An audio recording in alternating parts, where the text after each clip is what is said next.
favor, vamos prestar atenção. Muito obrigado. Você gostou? Está ótimo. Senhores, bom dia. Essa reunião é por solicitação minha ao presidente da República, porque nós iríamos apresentar isso à imprensa, que não foi apresentado, e começaram uma série de especulações sobre esse plano de retomada. Então, eu solicitei ao presidente uma reunião com os ministros, porque o plano não vai ter efeito se todos os senhores não nos ajudarem, cada um na sua área, claro. Tá? Na hora que nós precisarmos das pessoas para a coordenação do plano, o Ministério que não colocar uma pessoa realmente que seja envolvida e tenha capacidade para poder coordenar e executar, esse Ministério vai ficar mais fraco e aí o plano todo fica meio capenga. Tá? É uma apresentação de 10 minutos no máximo, mas é somente isso. Eu pediria também aos senhores que a finalidade não é reunião de ministros para nós discutirmos nada, simplesmente para apresentarmos o plano. Como é que saiu essa ideia? Eu estava conversando com diversos ministros, entre eles Rogério Marinho, o Tarcísio, inclusive o nome do plano, eu roubei do plano do Tarcísio, né? Pedi autorização a ele e roubei. É um plano Marshall brasileiro. Né? E eu comecei a observar que tinha plano do Ministério de Desenvolvimento Regional, que a economia tem plano, que a saúde tem plano, e não estava havendo uma coordenação, uma sinergia. Então esse foi o motivo dessa reunião aqui. Eu vou procurar ser bem breve o objetivo. Por favor, passa primeiro. Muito bom. Passou tudo, acabou. Então vamos acabar. Você está no fim, está errado, cara. Passa primeiro, muito bem. Os senhores podem observar o seguinte. Eu conversei com o presidente. O problema, nós estamos invertendo a questão de uma lógica de raciocínio. Nós temos um problema, né? Nós temos esse problema, temos que ver quais são as consequências negativas desse problema. Todo mundo sabia, sanitárias e econômicas. Ninguém tem dúvida, com reflexo em todos os ministérios. Mas o foco não é na solução do problema. O foco hoje, de uma maneira geral, é quem é o culpado. Tá? E nós queremos recolocar, vamos dizer assim, readequar isso aí para como o governo deve reagir a esse problema para achar uma solução para as duas consequências negativas que ocorrem. Próximo. Então, é um programa. O programa se chama Pro Brasil. Tá? Dou crédito ao azar do Tarcísio por ele ter conversado comigo. Eu gostei e roubei.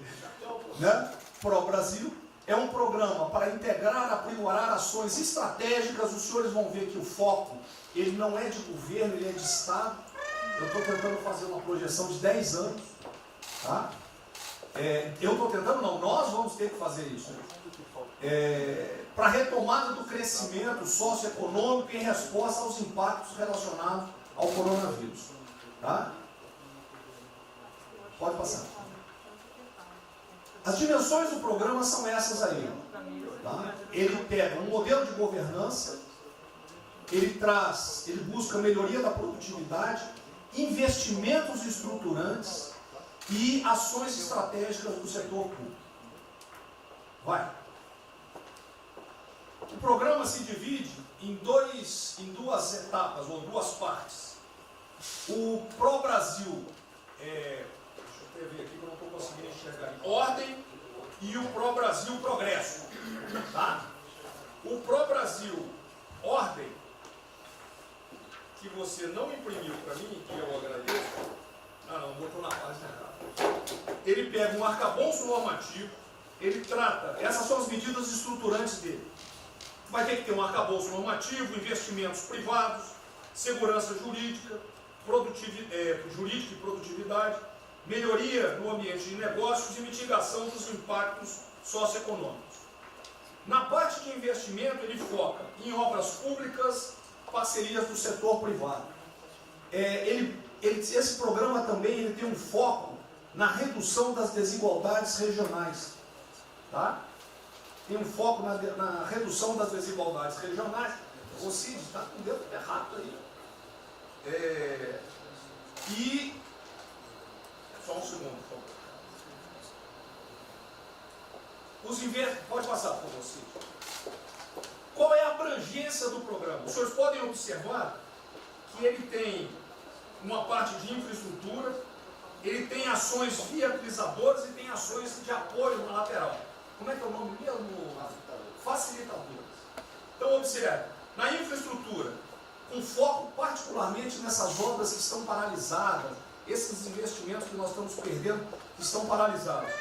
Ele pega infraestrutura de transporte e logística, desenvolvimento regional e cidades, pega energia, mineração, telecomunicações. No desenvolvimento produtivo, ele foca na indústria, agronegócio, serviços e turismo. Nas laterais, os senhores têm a parte de cidadania, capacitação, saúde, defesa, inteligência e segurança. Tem também cadeias digitais, indústria criativa e ciência. E nas viabilizadoras, que são transversais em toda a parte do programa, nós temos finanças e tributação, legislação e controle, meio ambiente e a parte institucional e internacional. Qual é o nosso time frame que nós estamos pensando aí? A estruturação do programa. Eu preciso que os senhores, nós vamos fazer uma reunião, como os senhores podem ver. É a primeira reunião do grupo de trabalho, tá? Com todos os ministérios envolvidos. Na sexta-feira agora, tá? Os senhores vão receber o horário. E aí nós teremos de maio a julho a estruturação do programa. De agosto a setembro, o detalhamento do projeto. A partir de outubro, implantação em larga escala, tendo um foco prioritário naquelas ações que têm uma resposta mais imediata. Porque o brasileiro é o seguinte, na hora que nós lançarmos o programa, eles vão começar a cobrar resultado. Tá? Então eu tenho que ter alguma resposta para o público. E a efetividade dos processos de monitoramento, na realidade não está no final, ele está durante todo o processo. Tá? Passa mais um, sim. Volta. Aí. O horizonte do programa, se os senhores observarem, nós estamos pensando num horizonte, né, até 2020, na verdade até 2030. Tá? Mas uma primeira fase dele, ele é faseado até o final desse primeiro governo, mas com um planejamento que prossiga nisso aí. Esse é o foco do que o trabalho dos grupos vão ter que apresentar. Ok? Pode passar a última, por favor.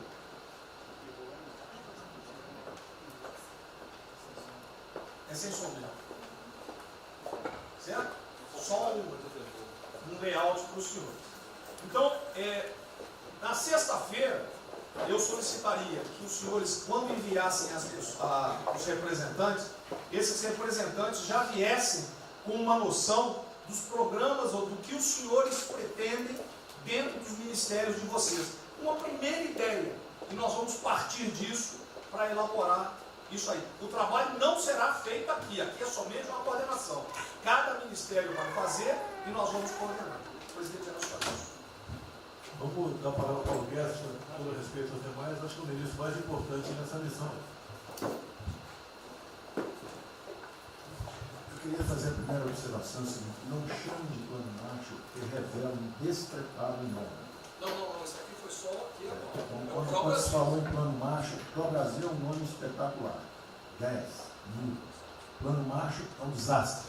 Revela despreparo nosso. Plano Marshall, por exemplo, os Estados Unidos podem fazer um plano Marshall para nos ajudar. A China deveria financiar um plano Marshall para ajudar todo mundo que foi atingido.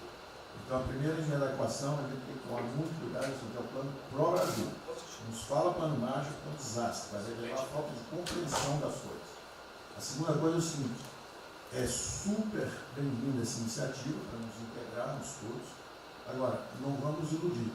A retomada do crescimento vem pelos investimentos privados, pelo turismo, pela abertura da economia, pelas reformas. Nós já estávamos crescendo. Voltar numa agenda de 30 anos atrás que é investimentos públicos financiados pelo governo. Isso foi o que a Dilma fez 30 anos. Então está cheio de gente pensando nessa eleição agora e botando coisa na cabeça de todo mundo aqui dentro. São governadores querendo fazer a festa, são às vezes ministros querendo aparecer, tem de tudo. E todo mundo vem aqui, vamos crescer, agora temos que crescer, tem que ter resposta imediata, o governo vai gastar. O governo quebrou. O governo quebrou. Em todos os níveis. Prefeitura, governador e governo federal. O que nós conseguimos fazer? Nós sinalizamos o contrário. Nós desalavancamos o banco público, reduzimos o endividamento, baixamos os juros e o Brasil ia começar a voar. Então, se a gente lançar agora um plano, todo o discurso é conhecido, acabar com as desigualdades regionais, na língua, claro, está lá, são os detalhes dele. É bonito isso, por isso é que o Lula e a Dilma estão fazendo há 30 anos. Se a gente quiser acabar igual a Dilma, a gente segue esse caminho. Então, eu acho o discurso bom, mas nós temos que tomar cuidado e reequilibrar as coisas. Não pode o ministro, para querer ter um papel preponderante esse ano, destruir a candidatura do presidente, que vai ser reeleito se nós seguirmos o plano das reformas estruturantes originárias. Então, eu tenho que dar esse recado, uma vontade de exposição, nós vamos ajudar tudo, mas nós não podemos nos iludir. O caminho desenvolvimentista foi seguido. O Brasil quebrou por isso. O Brasil estagnou. A economia foi corrompida, a política foi corrompida. A economia estagnou através do excesso de gastos públicos. Então, achar agora que você pode se levantar pelo suspensório, como é que o governo quebrado vai investir, vai fazer grandes investimentos públicos? Tarcísio sabe disso, conversando sempre. Tarcísio sabe o seguinte: quanto é que você consegue, Tarcísio, passar de 5 bi para quanto? Para 15, para 20, para 30? Multiplicou por 6. Quanto é que você consegue de investimento em concessões? 250. Tá certo? Então, ó, tem 100 bilhões vindo para saneamento. Tinha 100 bilhões que viriam, as 17 maiores petroleiras do mundo viriam para a nossa seção onerosa. 100 bilhões de seção onerosa, 100 bilhões de mineração, 100 bilhões de saneamento, 230 bilhões de concessões, 500 bilhões. Cadê o dinheiro do governo para fazer isso? Não tem. Então, quem está sonhando é sonhador. A gente aceita. Politicamente, a gente aceita. Vamos fazer todo o discurso da desigualdade, vamos gastar mais, precisamos eleger o presidente. Mas o presidente tem que pensar daqui a 3 anos. Não é daqui a 1 ano, não. Tem muita gente pensando na eleição desse ano. É só a observação que eu faria. Eu estou fora de eleição, só um minutinho. A ideia aqui, ninguém falou em investimento público por enquanto. Inclusive, nós falamos ali em investimento, falamos inclusive em investimentos privados. O que tem que acontecer é o seguinte: eu estou vendo um plano de pouca gente, nós temos que centralizar a imprensa, a economia, falar exatamente o que pode, o que não pode. Fundamental a coordenação. Até para isso na imprensa que está saindo. Que são na imprensa assim, plano Marshall e economia está fora.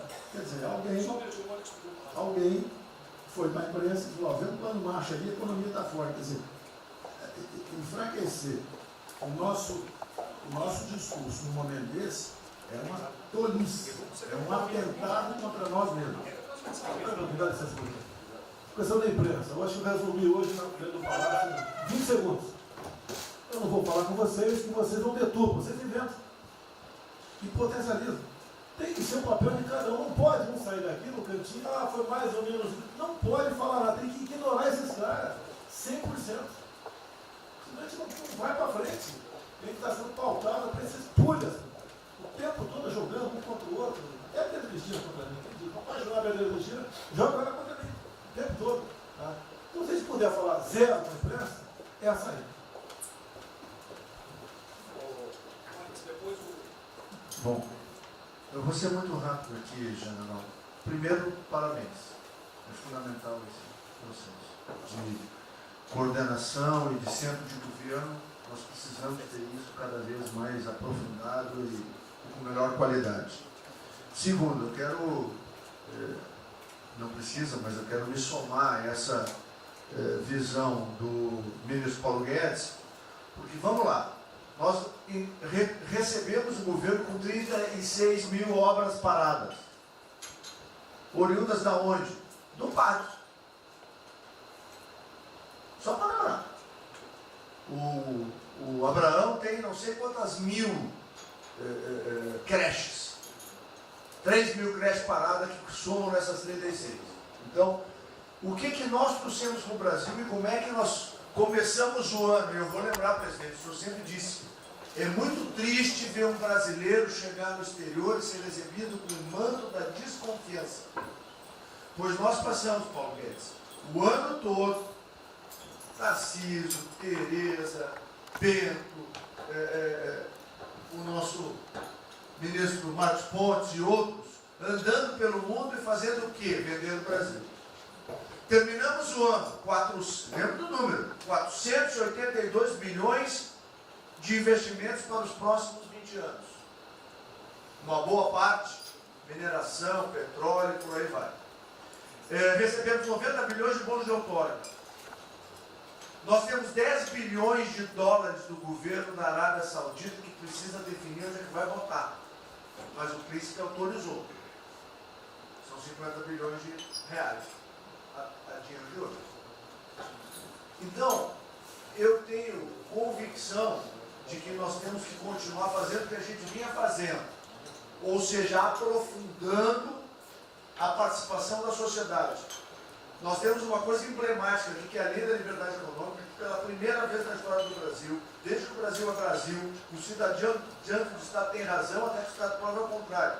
Foi isso que fez os americanos, que há 200 anos atrás eram muito mais pobres do que nós, ser muito mais ricos do que nós.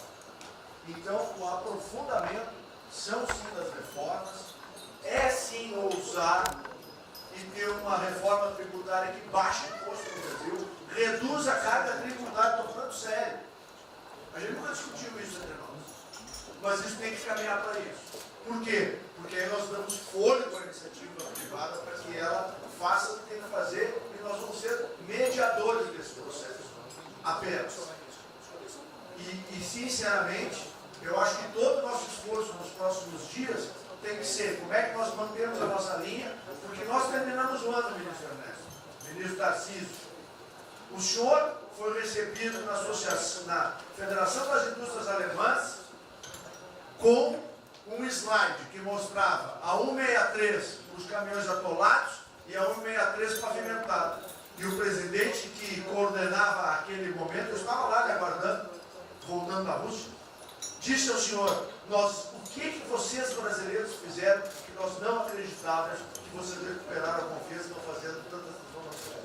Então, presidente, só para concluir, 100% dessa linha, mas que a gente não perca o foco original, porque por onde a gente estava caminhando, nós recuperamos a confiança externa e externa.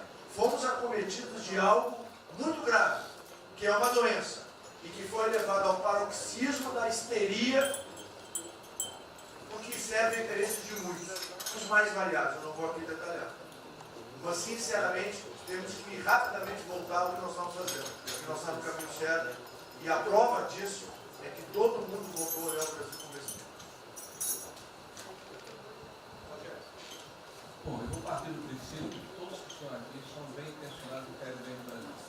Tá? Então, nós não acreditamos em teoria da conspiração e que ninguém quer só lavar os alicerces da República nem abalar a administração do presidente Bolsonaro. Eu quero lembrar a todos que não existem verdades absolutas. Por favor, vamos refletir. O que está acontecendo hoje no mundo não tem parâmetro nos últimos 100 anos.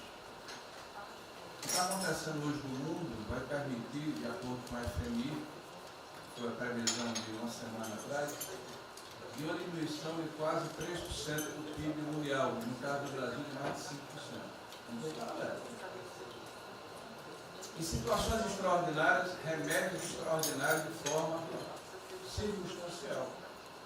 Isso não significa que nós tenhamos a necessidade de implantarmos uma política permanente. O ministro Braga Neto, na sua apresentação, ele estabelece, inclusive, um limite temporal e deixa claro que é uma política de Estado. O que eu peço é que nós tenhamos aqui as mentes abertas e que os dogmas, quaisquer que sejam eles, sejam colocados de lado nesse momento. Porque os governos do mundo, certamente, têm a capacidade de entender o que está se passando. Eu tenho visto governos extremamente liberais, preparando programas de reconstrução, levando em consideração a necessidade de que o Estado Estado Nacional passa a ter um papel diferente como tomador de risco nesse momento em que há uma queda abrupta da liquidez. O ministro Onyx fala com muita propriedade da Arábia Saudita nos 10 bilhões de dólares. É bom lembrar, está aqui o ministro Bento, que está se pagando para se retirar petróleo do mundo. Os países vão utilizar suas respectivas liquidez para resolver os seus problemas de infraestrutura e de retomada das suas economias. Nós temos que ter segurança jurídica, Sr. Presidente, respeito a contratos, Sr. Presidente, capacidade de alavancar recursos privados com a inversão de recursos públicos, sim. É bom lembrar que eu tenho ouvido falar, não sei se é verdade, depois vai colocar na ponta do lápis, que a gente pode chegar a 600 bilhões de reais esse ano de ajuda a empresas e a pessoas físicas. Recursos do governo federal, fruto de endividamento do governo, desse governo, que vai terminar o ano com um déficit 4, 5, 6 vezes maior do que estava precificado no início do ano. Caiu um meteoro sobre as nossas cabeças. Então, por favor, nós não podemos começar a discussão com verdades absolutas e com dogmas estabelecidos ao longo de 100 anos, em função de uma catástrofe que se abateu sobre o mundo, e os governos de todo o mundo estão se debruçando sobre o assunto, entendendo que muda o papel do Estado. Senhor presidente,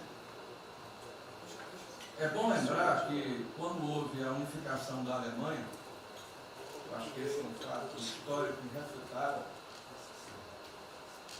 o Estado alemão entendeu e fez um pacto de que haveria necessidade de investir em capital humano e infraestrutura na Alemanha Oriental para diminuir desigualdades regionais. E esse é um pacto do Brasil. Essa pode ser uma catástrofe que vai nos afundar, ou pode ser uma onda para a gente surfar, uma alavanca para reparar o país. Todos os países do mundo estão submetidos ao mesmo processo. Vai depender da nossa capacidade de termos uma opção clara de que forma vamos sair desse problema.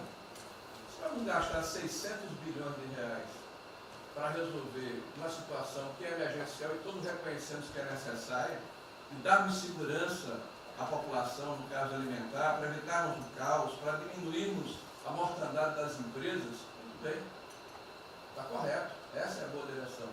Por que não 5, 6, 7% desse total, 10% desse total, em obra de infraestrutura? Por que não termos a capacidade de alavancarmos o emprego no momento em que a retomada, todos os economistas aqui reconhecem, vai ser muito lenta? Bom, eu só estou falando isso, presidente, para que nós possamos ter essa discussão sem dogmas, sem verdades absolutas, sem a preocupação de que as coisas continuam como eram antes. Não são como eram antes. Aqui e no mundo inteiro. É isso, presidente.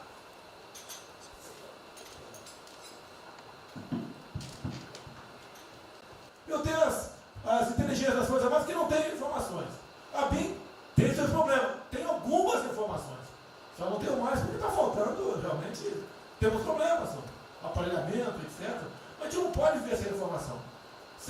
Quem é que nunca ficou atrás da porta ouvindo que seu filho ou sua filha está comentando? Tem que ver, depois que ela engravida, não adianta falar com ela mais. Tem que ver antes. Depois que o moleque encheu os conos de droga, não adianta mais falar com ele, já era. A informação é assim. Eu estava vendo, estudando aqui de semana aqui, como é que o serviço chinês secreto trabalha nos Estados Unidos. Qual a preocupação nossa aqui?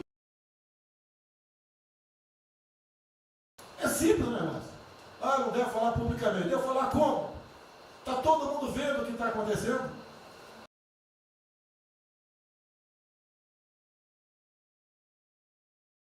Tudo bem. Você tira do porra. Não tira. É uma realidade. Não adianta esconder mais, tapar o sol com a peneira. Vai em alguns ministérios, tem gente descontada aqui dentro. Então não quer pregar. Zero. Precisamos dele para vender? Sim, isso precisa também de nós. Que se não precisasse, não estaria comprando a soja da gente, não. Precisam. E é um negócio, pô. e devemos aliar com quem tem alguma afinidade conosco, para a gente poder fazer valer a nossa vontade naquele momento. Não adianta se esconder aqui, depois tem um problema, daí liga para o tio, fala, pô, cara, você me ignorou até hoje? Você só não me chamou de imperialista, igual a esquerdalha e o FHC falava no passado. No resto, agora não dá mais. Então essa é a preocupação que temos que ter, a questão estratégica, que não estamos tendo. E me desculpe, o serviço de informações nosso, todos, são uma vergonha, que eu não sou informado. E não dá para trabalhar assim, fica difícil. Por isso, vou interferir. E ponto final, pô. Não é ameaça, não é extrapolação da minha parte, é uma verdade. Como eu falei, né? Deus ministério para os senhores, o poder de veto. Mudou agora, tem que mudar. E eu quero realmente governar o Brasil. Nós precisamos de todos aqui, como disse o Marinho, né? Aqui é o mesmo barco. Se alguém cavar o cavalo no porão aqui, vai todo mundo para o saco aqui, vai todo mundo morrer afogado. Então é isso que a gente precisa, é pensar além do que tem que fazer internamente aqui. Quando explodiu em Metro, conversei com o Paulo Guedes. Desculpa a linguagem, é uma putaria o Metro. Trocar tacógrafo, trocar taxímetro, botar chip na bomba de combustível, putaria, igualzinho tomar 3 pinos. Está muito bem agora, a empresa viu porrada. Botou um coronel. O coronel foi botado pelo INE. Eu ia botar um coronel, você vai ter uma formação. Tá? E assim nós devemos agir. Como está discutindo agora, IFAM, está lá vinculado à cultura. Eu fiz a cagada em escolher, não escolher uma pessoa que tivesse também outro perfil. Uma excelente pessoa que está lá, tá? Mas tinha que ter outro perfil também. E vamos parar com a capa no Brasil. Compara com o Luciano Hang. Encontra lá um cocô petrificado de índio, para a obra. Para a obra. O que tem que fazer? Alguém no IFAM que resolva o assunto. E assim nós temos que proceder. E assim, cada hora, como eu falei da Tereza Cristina, que mudou a questão normativa, revocou a questão normativa, ajudou 400 mil pessoas no Vale do Ribeira, parabéns. Assim são outras decisões. A questão de armamento, tá? As questões de... por quê? Espera aí. Ministro da Justiça, por favor. Foi decidido há pouco tempo que não podia botar algema em quase ninguém. Por que estão botando algema em cidadão que está trabalhando, ou mulher que está em praça pública, e a justiça não fala nada? Tem que falar, pô! Vai ficar quieto até quando? Ou eu tenho que continuar me expondo? Tem que falar, botar para fora, esculachar. Não pode botar algema. Decisão do próprio Supremo. E vão ficar quietos até quando? Fica humilhando o nosso povo, porque isso está crescendo. O pessoal fica apontando para mim, votei em você para você fazer alguma coisa. Votei em você para você tomar decisões, para você brigar. E é verdade. Eu estou me lixando com a reeleição. Eu quero mais que alguém seja eleito, se eu vier candidato, tá? Eu quero ter paz no Brasil, mais nada. Porque se for à esquerda, uma porrada de vocês aqui tem que sair do Brasil, que vão ser presos. E eu tenho certeza que vão me condenar por homofobia, 8 anos por homofobia. Ele inventa o racismo, que não inventaram agora por Von Traub. Desculpa usar a voz. Puta que eu pariu. O Von Traub pode ter falado uma merda do mundo, mas racista? Vamos ter que reagir, pessoal. É outra briga. Tem que ser um governo com altivez. Se expor, mostrar que nós temos o povo do nosso lado. Que nós somos submissos ao povo. Nós queremos realmente, como disse, se não me engano, Margaret Thatcher, né? Ou Reagan, não sei, para ser conduzido pela povo brasileiro, ponto final. Onde o povo está, vamos estar juntos. Eu não convidei ninguém para ir para frente do Forte Apache. Ninguém, zero. Estava na casa do meu filho, fiquei sabendo, vou para lá. A empresa está falando agora que não sei, 2 ministros militares aí não aceitaram meu convite. O dia que ou eu convido o ministro para o churrasco em casa, eu pago a missão. Eu vou pagar a missão. A missão for absurda, o ministro falou, tchau, estou fora. Tá certo? Ou vai e fica puto, mas vai, pô. E jamais eu vou pagar uma missão escrota para quem quer que seja. Nem no quartel fazer isso com o recruta, nem no quartel. Tá certo? Quem tirar o nosso convívio aqui, que é muito bom, partir para essa linha. Não estamos em desespero, nós estamos bem. Não somos acusados de desvio, de corrupção, nada, tá zero. Temos problema pela frente. Vamos tentar solucionar. Eu tenho conversado com vários ministros. E vamos solucionar. Porque o destino do Brasil está na mão desse grupo privilegiado que está aqui. E eu não seria nada sem vocês.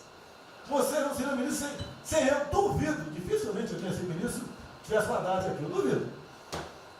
Podia aceitar por alguns dias, né? Depois ver a sacanagem que ia ser, não ia ser diferente do que foi os 2 anos anteriores do PT, né? Ia pedir para sair.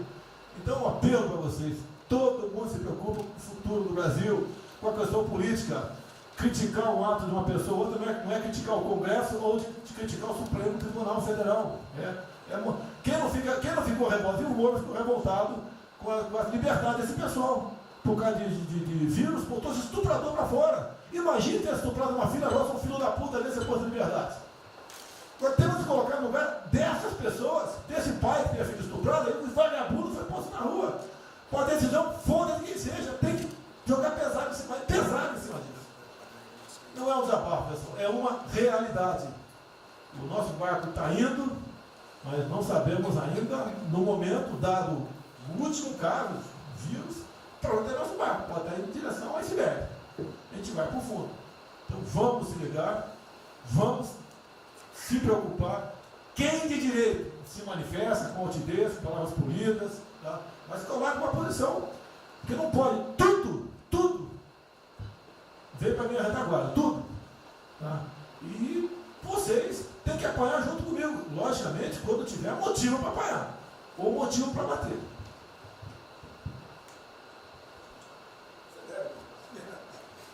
Não, eu já caí.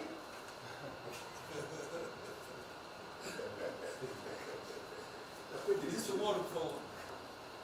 A sequência aqui é o seguinte: o ministro Moro, Montezano, o Nelson e o Paulo Guedes. Aí eu pediria só aos senhores que fossem breves. Você também. O Guedes quer uma política e quer cobrar os salários. Assim, depois do Moro. Bem, a primeira questão do plano ali que foi apresentado, fica aqui o registro do meu elogio, certo que ele tem que ser preenchido aí nos detalhes, existem as questões econômicas a ser resolvidas lá pelo Ministério da Economia, a ser trabalhado também com as outras áreas econômicas. Só faria uma sugestão aqui, ministro, se pudesse colocar desde logo, em algum momento desse plano, alguma referência importante também à segurança pública e a controle da corrupção. Foram 2 temas centrais, né, nas últimas eleições, e são 2 temas que, embora, claro que o plano vai ficar sujeito aí ao detalhamento necessário, mas acho que é importante ter uma referência inicial para não parecer que nós estamos descurando desses aspectos específicos. Nós não entramos em detalhes, porque isso aqui, os senhores viram que todos os ministérios praticamente responderam, isso aí para mim viria no detalhamento do ministério, mas eu acho que politicamente cabe. Não, sim. Não, eu entendo que cabe no detalhamento, mas acho que uma referência, né, seria interessante. Tem que apontar também que foi uma vitória do governo, do presidente. No ano passado houve uma queda expressiva desses principais indicadores criminais. Isso, embora seja mais vinculado com a questão da vida e segurança das pessoas, também é um fator importante para o investimento econômico, para também melhorar o ambiente econômico. E o controle da corrupção também é pressuposto. Né? Então, faria exclusivamente essa sugestão específica. Muito obrigado. Já está anotado. Montezano? Ministro, primeiramente, parabéns. Acho que é um momento oportuno para a gente começar a falar do dia seguinte. O próprio ministro Guedes, nas discussões que temos tido nas últimas semanas, tem nos orientado. O BNDES foca na reconstrução, foca no dia seguinte, porque a crise de saúde vai demorar alguns meses e a reconstrução muito mais meses do que isso. Então é muito oportuno a gente já começar a discutir isso. Segundo, aqui eu subscrevo as palavras do ministro Salles. O que a gente tem observado nos projetos e concessões, etc., uma parte crítica, essa legislação para o funcionamento da máquina pública. É um momento muito oportuno para a gente aproveitar isso. Isso faz uma baita diferença no preço de um projeto, na velocidade, faz muita diferença. Então eu subscrevo aqui as palavras do ministro Salles. E por último, ministro, quando eu assumi o banco em julho, o banco estava montado como uma fábrica de empréstimo. O banco durante 15 anos foi uma fábrica de empréstimo. De julho até hoje, a gente fez uma reestruturação completa no banco, montando o que eu acredito hoje ser já o maior banco de investimento do Brasil em pessoas, em um banco de investimento de serviços focado em planejamentos econômicos setoriais e estruturação de projetos. Tá? O banco já está atuando dessa forma. Temos um vasto conhecimento setorial, um vasto conhecimento de planejamento, já está rodando a contento, e esse BNDES de hoje se parece muito mais com o BNDES de 20 anos atrás, que era o BNDES que planejava e estruturava esses projetos no Brasil. Então eu queria colocar aqui à sua disposição, que nos use, estamos a serviço, então o que o senhor achar adequado, razoável, tanto no fornecimento de informações, mas como também nesse planejamento, na coordenação, temos já um modo operante, uma estrutura que é plug and play. Se o senhor quiser usar, já está pronta para rodar para esse tipo de mapeamento e estruturação de projeto. Então, por favor, sinta-se bem à vontade de nos usar integralmente aqui na coordenação desse projeto, caso o senhor entenda adequado. Tá? Tiago. Nelson. Bom, estou chegando aqui, então é importante que eu coloque para vocês como é que a gente vai trabalhar.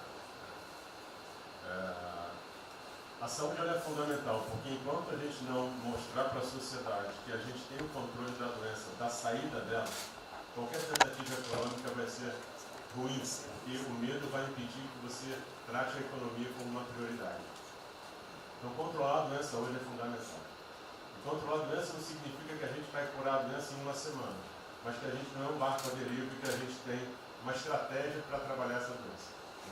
Então, são 3 coisas que a gente vai trabalhar. Primeiro, a informação, para entender o que é a doença, qual é a evolução dela, como é que está a infraestrutura para cuidar da doença. Porque um dos grandes problemas que a gente tem hoje, se a gente olhar o Brasil hoje, ele é um dos melhores países em número em relação à mortalidade. O que assusta é você ver que o hospital não consegue atender, a gente do frigorífico, a gente está abrindo cofre em algum lugar para enterrar, e isso traz medo. E o medo impede que qualquer outra atividade tenha sucesso. Porque enquanto isso não for sanado, o restante vai ter muito pouca chance de ser comprado pela sociedade. A segunda coisa é estruturar a operação de cuidado. Então a gente vai investir em logística, vai investir na parte de compra e tentar melhorar o processo. Por quê? Porque se eu tiver os hospitais funcionando, eu vou ter os pacientes tratados, eu não tenho a sensação da crise, o medo melhora e o restante pode entrar. E a terceira coisa é a gente deixar claro um programa de saída do isolamento e do distanciamento. Não é que vai sair amanhã, mas a gente tem que ter um planejamento. Porque aí a gente realmente mostra que a situação está na nossa mão. Pode ser que demore um pouco, mas a gente está controlando esse processo, que a gente não está sendo um barco à deriva. Então, basicamente, eu queria falar para vocês, essa é a forma como a gente vai tratar, e a gente vai estar interagindo com todos os ministérios que forem necessários, para que isso aconteça da forma mais rápida possível. Basicamente é isso, é um prazer estar aqui com vocês. Ontem eu liguei para o diretor-geral da Polícia Rodoviária Federal. Chegou ao meu conhecimento uma nota que era dele sobre o passamento de um patrulheiro. E ele enfatizou que era por 2019. Eu liguei para ele, por favor. O que mais? Ele era obeso, era isso, tinha comorbidades. Mas ali na nota dele só saiu Covid-19. Então, vamos alertar aquele direito do respectivo ministério, pode botar Covid-19, mas bota também, fibrose, um montão de coisa, não pensa nesse negócio, tem um montão de coisa lá. Para exatamente não levar um medo à população. E que, olha, morreu um sargento do exército, por exemplo. A princípio é um cara que está bem de saúde, né? Um policial federal, né? Seja lá o que for. E isso daí não pode acontecer. Pede esse cuidado dos colegas, tá? Aquele direito do respectivo ministério, que tem alguém encarregado disso, né? Tomar esse devido cuidado para não levar mais medo ainda para a população. Você perguntou em relação aí, perguntou quanto tempo levaria para mostrar o plano, alguma coisa.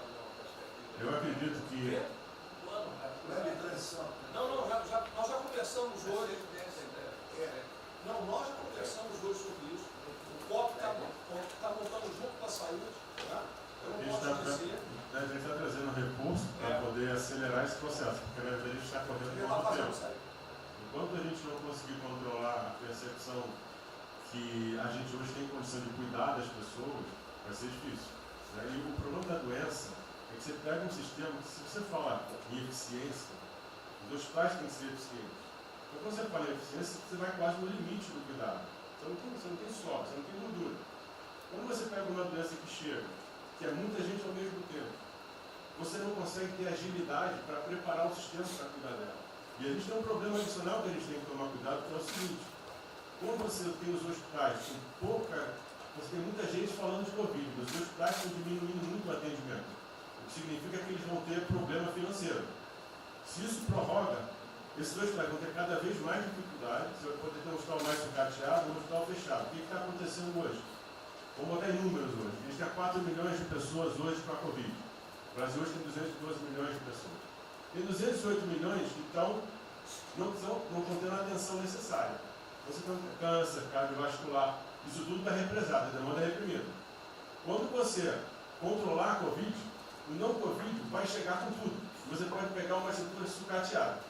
Aí você só vai transferir o problema primeiro, que vai ser o medo da Covid e o medo da não Covid. Então a gente tem que estar preparado para isso tudo. Então não é só trabalhar o curtíssimo prazo, a gente tem que preparar para essa segunda fase que vai chegar também. Isso tudo a gente está fazendo, só para vocês saberem que a gente está pensando nisso tudo, só para vocês saberem que está tudo trabalhando. Por favor, ministro Tarcísio, eu pediria aos senhores que fossem bem breves. Não, já não tem jeito.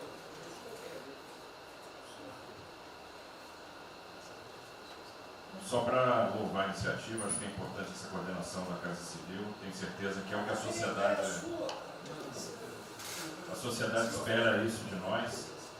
A boa notícia é que a gente vem conversando com os investidores, eles estão interessados no nosso programa de concessão. Claro que a gente vai ter que ajustar alguma coisa nos projetos em função da percepção do nível de risco. E a gente vai fazer isso calibrando taxa de retorno, monitorando melhor agora a questão da demanda, reestimando a demanda nos projetos, mas a gente tem certeza que os projetos vão sair. Qual o cuidado que a gente tem que ter? A gente fala em 250 bi de investimento, só que concessão funciona o seguinte: o que a gente contratar agora vai gerar investimento em 2023, 2024, não é imediato. E a gente vai precisar de fazer alguma coisa imediata, e aí tem que ter a inteligência, porque também não adianta. Isso, me dá lá 30 bi por ano, não vou gastar, eu não vou usar. Eu não vou ter condição de usar isso. Porque nos períodos altos lá que a gente executou mais, a gente consegue ali ter uma capacidade operacional de executar 13, 14 mil, não mais. E a gente já tem 8 de orçamento por ano. Então, no final das contas, a gente fazendo as contas e vendo o que nós já temos de projeto pronto, o que é necessário, que agrega valor imediato. É um 35 Maranhão lá, que leva a safra para o Porto de Itaqui, que se acabou. Ali eu posso fazer uma intervenção imediata. E o que a gente vai falar? Estou falando de pegar os 8 que a gente tem e agregar mais 3, mais 4. É essa a conta. Eu acho que isso é realmente necessário para gerar emprego, para dar a resposta que a sociedade está querendo e conjugando isso com o investimento privado. As duas coisas têm que andar juntas. E aí nós vamos dar um bom retorno. A gente está vendo o esforço que o BNDES está fazendo, a gente está fazendo um trabalho magnífico, trazendo o banco, trazendo o privado, o sindicato de bancos, para assumir uma responsabilidade que é deles também. O Banco Central injetou um monte de liquidez aí no sistema, para o dinheiro não ficar empossado, e aí preservando o caixa para atuar nesses projetos de estrutura que vai ser fundamental. Então, eu acho que é essa linha que nós precisamos ter, E tivemos aí 2 caras aí na história recente que pegaram terra arrasada e entraram para a história. Um foi o Roosevelt, o outro foi o Churchill. O terceiro vai ser o Bolsonaro. Pedro Guimarães Melo.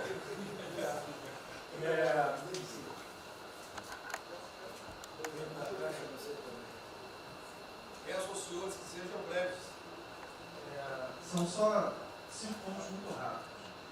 Primeiro, presidente, o maior programa da história do mundo de inclusão social, digital, que nós estamos fazendo nesse governo, pessoas que tomavam dinheiro a 25% ao mês. Quer dizer, todos os ladrões lá, PT, PMDB, PSDB, aquela ladroagem toda, 25% ao mês. E ninguém se indigna. Esse governo se indignou, o governo dos liberais. Então, assim, acho que a gente está com problemas narrativos. Hoje de manhã, por exemplo, o pessoal da Band queria dinheiro. O ponto é o seguinte: vai ou não vai dar dinheiro para Bandeirantes? Não vai dar dinheiro para Bandeirantes? Passei meia hora levando porrada, mas repliquei. e falei, olha, vocês estão em casa? Eu tenho 30 mil funcionários na rua. Não tem esse negócio, essa frescurada de home office. Eu já visitei 15 agências. E você em casa? Aí o pessoal ficou um pouco mais calmo.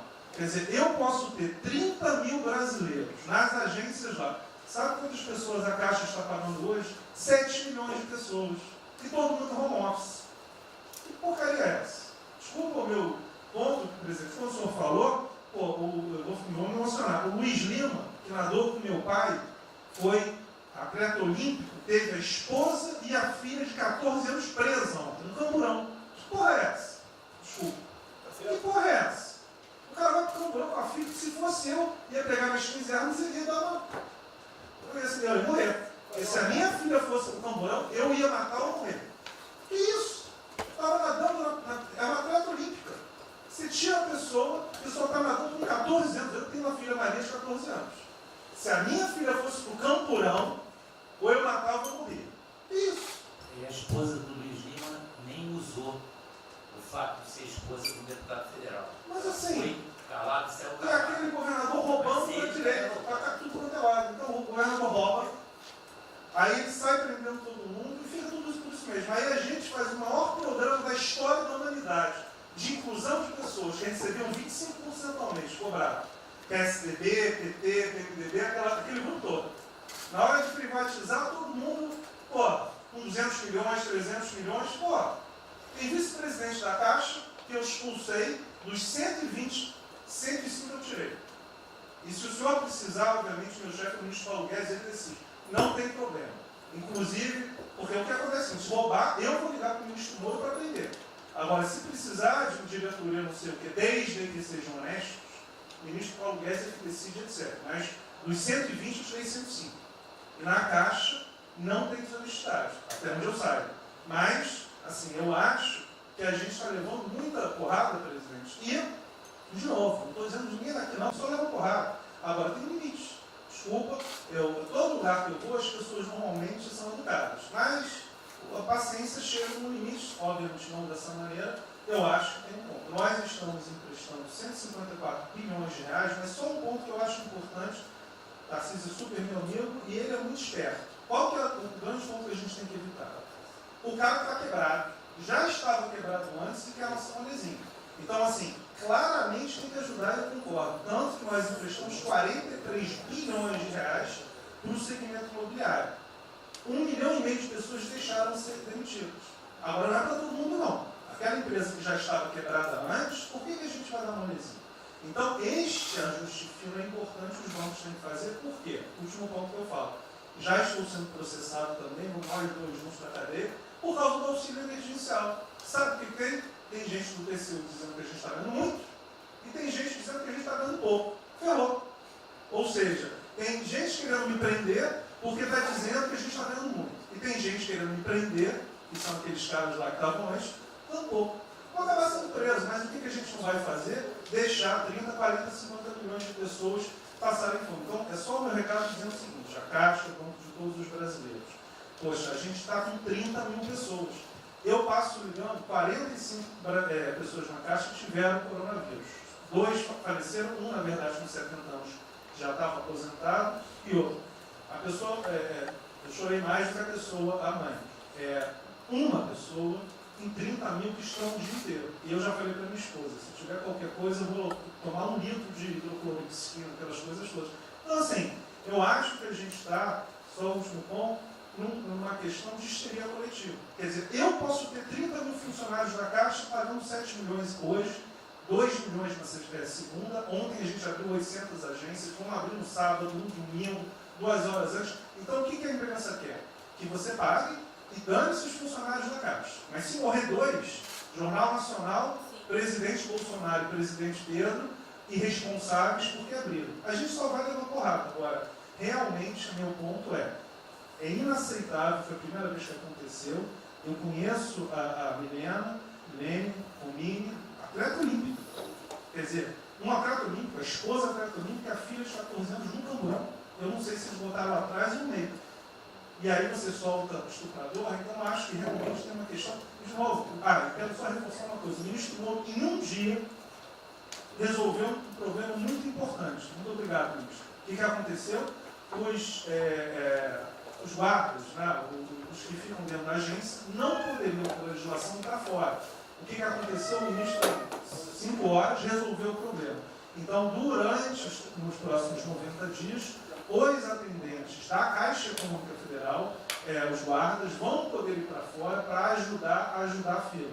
Né? Ou seja, tem uma fila, tem 250 agências e tem 500 pessoas na fila. E aí, com a ajuda do ministro Moro da Polícia Federal, eles emitiram uma portaria. Então, só para finalizar, quero agradecer, ministro. O seu registro aí, até foi fácil de resolver, foi a Polícia Federal que resolveu. Ministro Ernesto, por favor. Volta a pedir que sejam breves. Obrigado. Rapidamente, sobre o plano. A dimensão internacional do plano, evidentemente, é fundamental, já está ali contemplado. Eu queria mencionar o seguinte: eu acho que é fundamental que essa dimensão internacional não seja simplesmente uma adaptação nossa ao cenário internacional, mas que ela leve em conta a capacidade que o Brasil hoje tem de influir no desenho de um novo cenário internacional. Eu estou cada vez mais convencido que o Brasil tem hoje as condições, tem a oportunidade de se sentar na mesa de 4, 5, 6 países que vão definir a nova ordem mundial. Um dia, na conversa do presidente com o primeiro-ministro Danilo, o indiano disse que vai ser tão diferente o pós-coronavírus, o pré, quanto o pós-segunda guerra, o pré. Eu acho que é verdade, e assim como houve um Conselho de Segurança que definiu a ordem mundial, 5 países depois da Segunda Guerra, vai haver uma espécie de novo Conselho de Segurança, e nós temos dessa vez a oportunidade de entrar nele e acreditar na possibilidade do Brasil influenciar, ajudar a formatar um novo cenário. E esse cenário, acho que tem que levar em conta o seguinte: estamos aí revendo os últimos 30 anos de globalização. Vai haver uma nova globalização. O que aconteceu nesses 30 anos? Foi uma globalização cega para o tema dos valores, para o tema da democracia e da liberdade. Foi uma globalização que a gente está vendo agora, criou um modelo onde no centro da economia internacional está um país que não é democrático, que não respeita os direitos humanos, etc. Essa nova globalização acho que não pode ser cega. Tem que ser uma globalização, tem que ser uma estrutura que leve em conta, claro, a dimensão econômica, mas também essa dimensão da liberdade e do valor. E da mesma maneira, acho que o plano está apontando para isso, na nossa dimensão nacional, também não pode ser um plano cego para essas dimensões daquilo que nos traz, né, que traz o projeto do presidente, que é não simplesmente a eficiência, a pujança, o crescimento econômico, mas a liberdade, o combate à corrupção, a reinvenção do Brasil livre, do Brasil livre dessas mazelas que nós pensamos. Obrigado. Obrigado, ministro. É o último que colocou. Não, é bem rápido. Eu só vou voltar numa história. Vou voltar aqui numa história breve, que é lembrar que no fim do governo Dilma a taxa de juros era 14,5%, a curva, mas a taxa longa era 20%.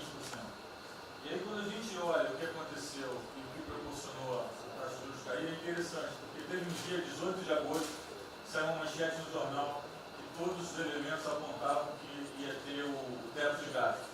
Naquele dia, a curva de juros começou a cair, e foi quando depois o presidente do Banco Central anterior começou a cair os juros.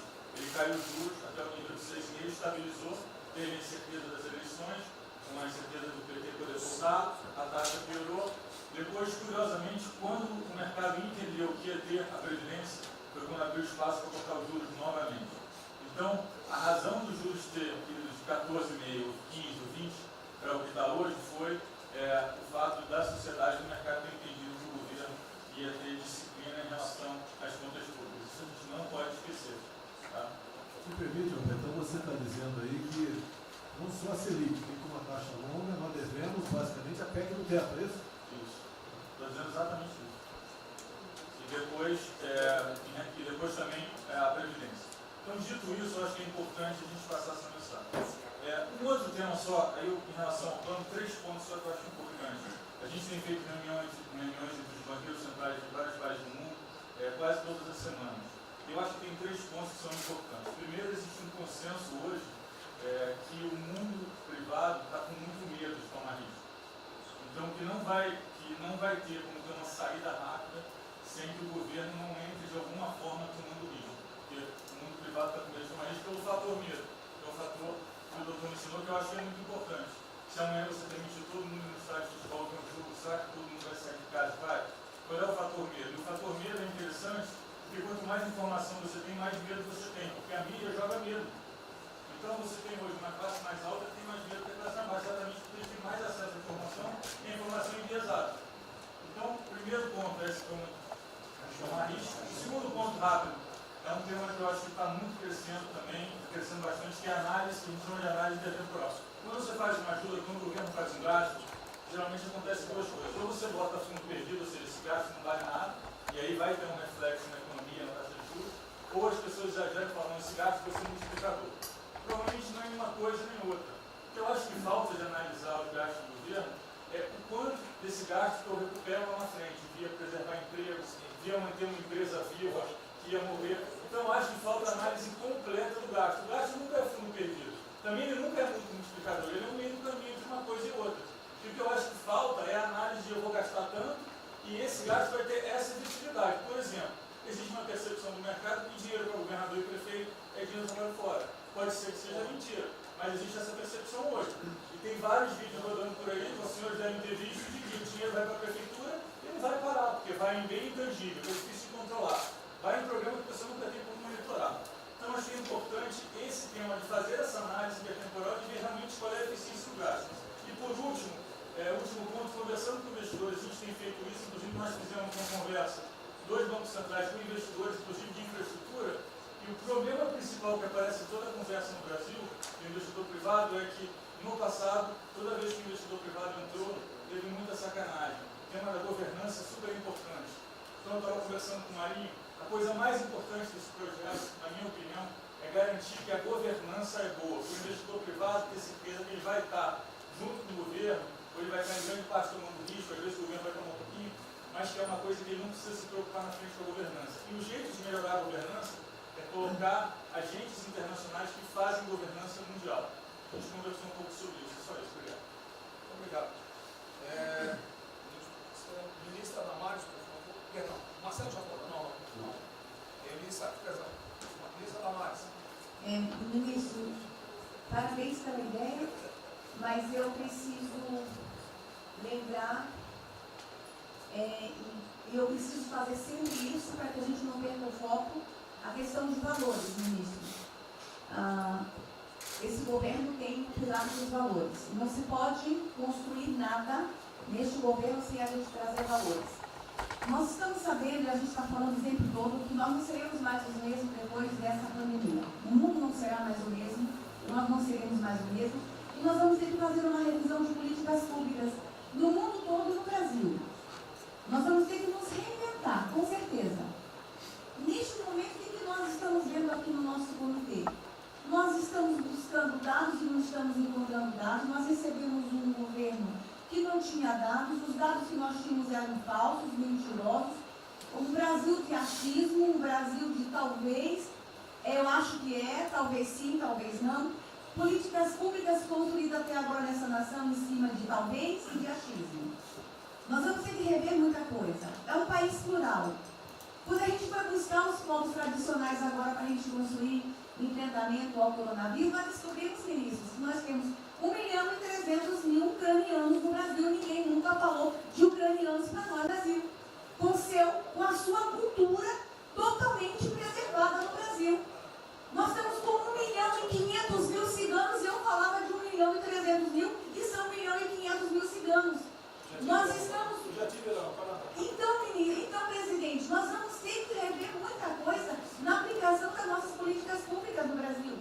Os nossos seringueiros são em números maiores do que a gente imagina no Brasil. Então, tudo que nós formos construir, nós vamos ter que ver, ministro, a questão dos valores também. A questão, os nossos quilombos estão crescendo e os meninos estão nascendo nos quilombos e seus valores estão lá.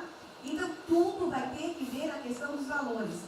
E quando eu falo valores, ministro, eu quero dizer para o senhor, nós estamos com quase 80.000 idosos em abrigos no Brasil. Eu me surpreendi com números. Nós estamos com quase 60 mil crianças em abrigos no Brasil. Os números estão me surpreendendo. E eu estou com um número absurdo de mulheres também em busca de abrigos por causa de violência. Então, tudo isso tem que vir para este pacote. Nós vamos ter que fazer algumas revisões de políticas públicas no Brasil. Então, por favor, ministro, coloque aí a questão de valores. E quando eu falo valores, aí eu quero olhar para o nosso novo ministro aqui da Saúde e dizer, ministro, valores estão lá no seu ministério também. Neste momento de pandemia, a gente está vendo aí a palhaçada do STF trazer o aborto de novo para a pauta. E lá está a questão de as mulheres que são vítimas do Zika vírus vão abortar. E agora vem do coronavírus. Será que vão querer liberar que todos que tiveram coronavírus poderão abortar no Brasil? Vão liberar geral? O seu ministério, ministro, está lotado de feminista que tem uma pauta única, que é a liberação do aborto. Quero te lembrar, ministro, que está chegando agora, este governo é um governo pró-vida, é um governo pró-família. Então, por favor. E aí, quando a gente fala de valores, ministro, quero dizer que nós estávamos sim no caminho certo. A gente não precisa reinventar muita coisa, não. E eu quero citar aqui um exemplo da política indigenista como este governo estava construindo. Todo mundo começou a dizer, a esquerda começou a falar, que o coronavírus iria dizimar os povos indígenas no Brasil. O primeiro óbito, dia 12 de abril, sabe o que é isso? A forma como nós estávamos conduzindo a política indígena no Brasil. Primeiro óbito, dia 12 de abril. E eu fui lá para a Amazônia, em Roraima, junto com o presidente da FUNAI e o secretário nacional de saúde indígena, para acompanhar o primeiro óbito. A forma como a gente conduziu deu muito certo. Vamos ter que melhorar? Vamos ter que melhorar. E por que nós fomos lá, presidente? Porque nós recebemos a notícia que haveria contaminação criminosa em Roraima, em Amazônia, de propósito, em índios, para dizimar aldeias e povos inteiros para colocar nas costas do presidente Bolsonaro. Eu tive que ir para lá com o presidente da FUNAI e me reunir com os generais da região e o superintendente da Polícia Federal para a gente fazer uma ação ali meio que sigilosa. Porque eles precisavam matar mais índio para dizer que a nossa política não estava dando certo. Então, o que a gente estava fazendo estava dando certo, o que nós estamos fazendo está dando certo. Então, aqui, general, todo o nosso trabalho que envolve políticas de valores precisa estar aqui no Pró-Brasil. E aí, presidente, só para encerrar, eu quero dizer para o senhor que a sua angústia tem razão de ser. Nunca houve tanta violação de direitos no Brasil como neste período. Direitos fundamentais foram violados. No nosso Disque 100 tem mais de 5 mil registros, ministros, de violação de direitos humanos. Mas o senhor tem uma ministra de direitos humanos e uma equipe muito corajosa. São mais de 5 mil procedimentos e ações que estão sendo construídos. Governadores e prefeitos responderão processo. Idosos estão sendo algemados e jogados dentro de camburões no Brasil. Mulheres sendo jogadas no chão e sendo algemadas por não terem feito nada. Nós estamos vendo padres sendo multados em R$90 mil porque estavam indo da igreja com 2 fiéis. A maior violação de direitos humanos da história do Brasil nos últimos 30 anos está acontecendo neste momento. Mas nós estamos tomando providências, a pandemia vai passar, mas governadores e prefeitos responderão processos. E nós vamos pedir, inclusive, a prisão de governadores e prefeitos. E nós estamos subindo o tom. E discursos estão chegando. Nosso ministério vai começar a pegar pesado com governadores e prefeitos. Nunca vimos o que está acontecendo hoje. Se eles falavam que nós éramos violadores de direitos, eles estão. Inclusive, o governador Wellington agora, ontem, determinou que a polícia poderá entrar nas casas. Vocês não imaginam o que ele vai fazer. Poderá entrar assinou. A polícia poderá entrar na casa sem mandato. Então, assim, as maiores violações estão acontecendo nesses dias. Então, nós estamos fazendo enfrentamento, mais de 5 procedimentos. O nosso ministério já tomou a iniciativa e nós estamos pedindo, inclusive, a prisão de alguns governadores. Então, está aí algumas respostas. Valores. Por favor. Valores. Posso falar? Pode falar. Vamos ver mais. Houve aqui uma apresentação, uma representação do ministro Paulo Guedes, que a senhora vai receber mais dinheiro. Obrigada. Ministro Marcelo, por favor. Obrigado, vou ser bem breve também. Primeiro, parabenizar o ministro Braga Neto pelo... Eu queria só deixar uma coisa seguinte, eu fico bem, cara. Não é trabalho meu, é trabalho da equipe. eu roubei ideia de um bando de gente, eu roubei ideia aqui, ali, eu roubei ideia, tá? Eu aproveitei a ideia, eu só coordenei. Um cronograma importante do projeto, obviamente, todos os ministérios, como o Ministério do Turismo também, já estão finalizando até amanhã esse programa de retomada. E, presidente, o turismo, obviamente, ele tem uma importância muito grande para a economia, o Paulo Guedes sabe disso, mais de 8%, ou seja, quase 10% do PIB nacional é turismo. E o presidente falou que vai extinguir o Ministério porque o turismo acabou.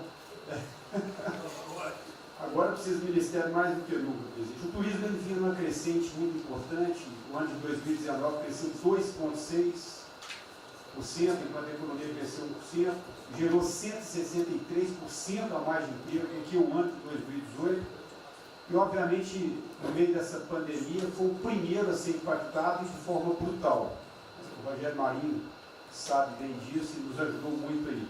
Quero aproveitar para agradecer o Paulo Guedes, a Marinho também nos ajudou muito nesse processo, de contemplar, ou seja, de ter um plano de ação que viesse evitar o desmonte do setor do turismo, porque grande parte das empresas do turismo passou de um fluxo de caixa de 100 para 0 de um dia para o outro. Então, ações como a suspensão de contrato de trabalho, o ministro Moro também agradeço, teve uma ação fundamental para o setor, que foi uma medida provisória que contemplasse ambas as partes, tanto o consumidor quanto as empresas, através da Senacom, que impediu judicializações em massa, porque aquela pessoa que comprou o ingresso de um show ou um pacote turístico, ela, se fosse para cima das empresas ainda para pedir o reembolso de imediato, isso seria catastrófico, geraria mais desemprego ainda.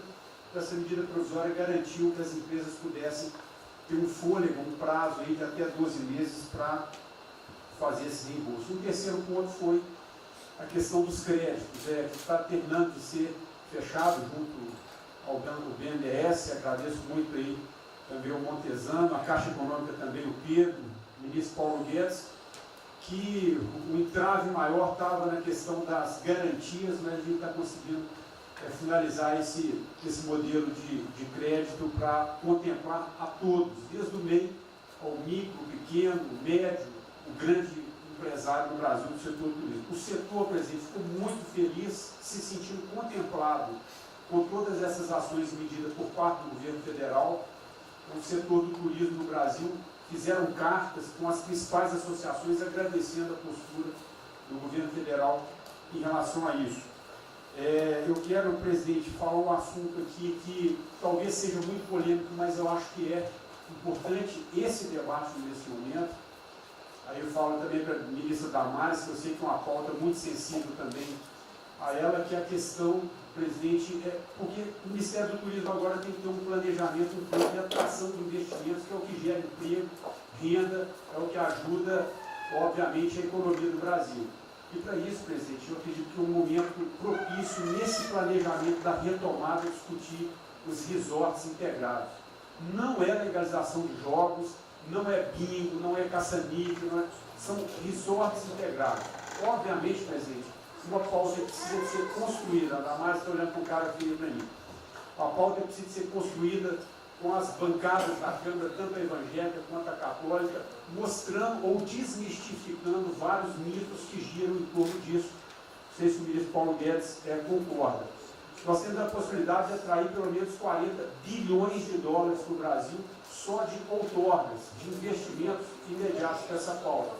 Mas o que precisa ser feito, presidente, é realmente desmistificar a questão de evasão de divisas, de lavagem de dinheiro, de tráfico de drogas, e para isso eu sugeriria que nesse debate pudéssemos contar com o Ministério da Justiça, através da Polícia Federal, o Ministério Público na mesa, a Receita Federal, os órgãos de controle, mas obviamente, presidente, uma pauta que só levaríamos para frente se a gente conseguir pacificar ou nos fazer entender pela bancada evangélica, pela bancada católica, para que não haja uma distorção na comunicação disso. Tem que ser um projeto muito bem feito, que eu acredito que pode ser, nesse processo da retomada, uma grande oportunidade para o Brasil atrair grandes complexos, dos quais apenas 3% são utilizados para os cassinos.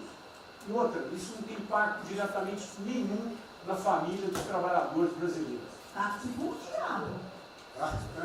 Não, não é bem isso não. Eu vou ter que começar a desmistificar para dar mais, gente. Eu estou vendo isso. Então, presidente, aqui, não estou dizendo que a gente tem que colocar isso como um projeto de governo, obviamente, mas abrir esse debate em torno dos resorts integrados. E para finalizar, presidente, o ministro Nelson, prazer estar aqui com o senhor a primeira vez, a gente fez um projeto muito bem elaborado, né, dentro do comitê de operações, que visa fazer com que os hotéis possam abrigar os profissionais de saúde, e só os profissionais de saúde. A questão do anterior do Ministério, por 2 vezes eu mandei a mensagem, não se manifestou, não se interessou, mas eu acredito que é um projeto que pode, sobretudo, trazer para o governo federal uma boa visibilidade com essa preocupação de quem está na linha de frente de combate, que são os profissionais de saúde. Visando 2 coisas, eu já vou terminar, que é primeiro melhorar essa logística do profissional de saúde, que sempre tem um hotel próximo ao hospital, aos hospitais, e também a preservação da família desses profissionais, mostrando, obviamente, a sensibilidade do presidente Jair Bolsonaro na preocupação com essas vidas desses profissionais. Obrigado. Parece que é hoje às 16 horas. Hoje, então, é uma reunião marcada para a gente discutir isso aí. Obrigado. E o turismo. Penúltimo debatedor, ministro Weintraub. Obrigado. Em 3 anos eu... Obrigado. Em 3 anos, através do Onix, eu conheci o presidente. Nesses 3 anos eu não pedi uma única conselho, não tentei promover minha carreira, me ferrei na física, ameaça de morte, na universidade, e o que me fez, naquele momento, embarcar junto, era a luta pela liberdade. Eu não quero ser escravo nesse país, e acabar com essa porcaria que é Brasília. Isso aqui é um campo de corrupção, de privilégio. Eu tinha uma visão extremamente negativa de Brasília. Brasília é muito pior do que eu podia imaginar.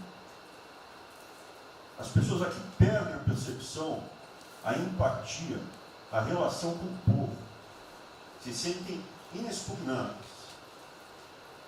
Eu tive o privilégio de ver a mais da metade aqui desse time chegar. Eu fui secretário executivo do ministro Onix. Eu acho que a gente está perdendo um pouco desse espírito. A gente está perdendo a luta pela liberdade. É isso que o povo está gritando. Não está gritando para ter mais Estado, para ter mais projetos, para ter mais... O povo está gritando por liberdade. Ponto. Eu acho que é isso que a gente está perdendo. Está perdendo mesmo. O povo está querendo ver o que me trouxe até aqui.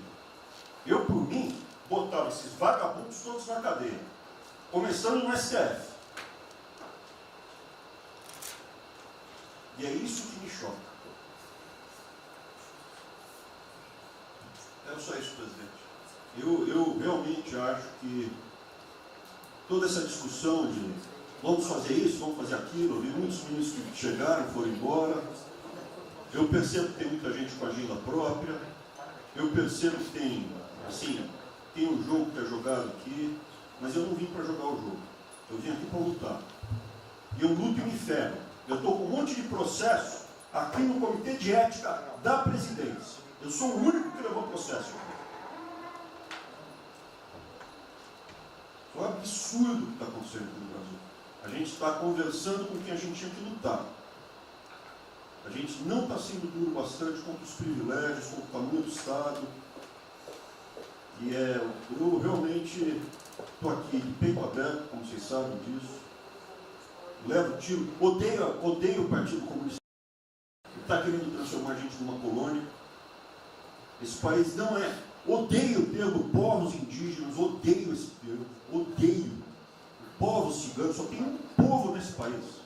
Quer, não quer sangue ré. É povo brasileiro, só tem um povo. Pode ser preto, pode ser branco, pode ser japonês, pode ser descendente de índio, mas tem que ser brasileiro, pô. Acabar com esse negócio de povos e privilégios. Só pode ter um povo. Não pode ter ministro que acha que é melhor do que o povo, do que o cidadão. Isso é um absurdo. A gente chegou até aqui. O senhor levou uma facada na barriga. Fez mais do que eu. Levou uma facada. Mas eu também estou levando o barriga e estou correndo risco. E fica escutando esse monte de gente defendendo privilégio, teta. Entendeu? É isso. Negócio, empréstimos. A gente veio aqui para acabar com tudo isso, não para manter esse estrutura. E esse é o meu sentimento extremamente chateado que eu estou vendo. Essa oportunidade se perder. Eu sou, evidentemente, eu estou no grupo dos ministros que está mais ligado com a militância, evidente, porque eu era um militante.